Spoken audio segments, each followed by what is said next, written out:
remarqué dernièrement que je disais, vous savez, je suis impatiente, c'est ma plus grande faiblesse. Eh bien, ce que je dois faire, c'est croire que je suis patiente, alors que je suis toujours impatiente. Maintenant, je sais que ça va paraître fou, mais écoutez, parce que je suis patiente, vous voyez, nous sommes deux. Chacun de nous vit avec une personne folle. Nous avons un esprit né de nouveau qui veut faire la bonne chose, et puis nous avons cette chair folle à laquelle nous devons continuer de mourir. Quand nous la laissons faire sa crise et nous marchons dans l'esprit, une petite partie meurt. Quand j'essayais d'apprendre à être une épouse soumise, ce qui n'était pas une chose facile,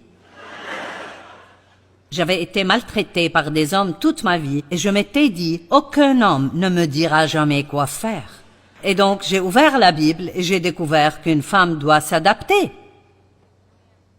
S'adapter? Je ne connaissais même pas ce mot. S'adapter à son mari, l'adorer, le respecter et se soumettre. J'ai pensé... Et je vais vous dire la vérité, quand j'ai découvert qu'il ne fallait pas nourrir la chair si je voulais qu'elle meure. Savez-vous que vous pouvez ressentir une vraie douleur dans la chair? Et c'est comme si vous disiez, mon Dieu! Et j'avais l'impression que Dieu travaillait toujours sur moi et me montrait toujours ce qui n'allait pas chez moi. Et je n'avais pas l'impression qu'il faisait quoi que ce soit en Dave. Donc Dieu s'est montré si dur avec moi à propos de quelque chose. Ça avait à voir avec Dave. Je ne sais pas, être plus gentil avec lui ou quelque chose comme ça. Et j'ai pensé, il a aussi quelques domaines où il pourrait s'améliorer aussi. Et donc, je lui ai en fait dit, est-ce que Dieu te parle de quelque chose?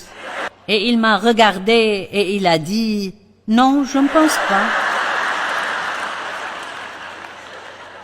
J'ai pensé.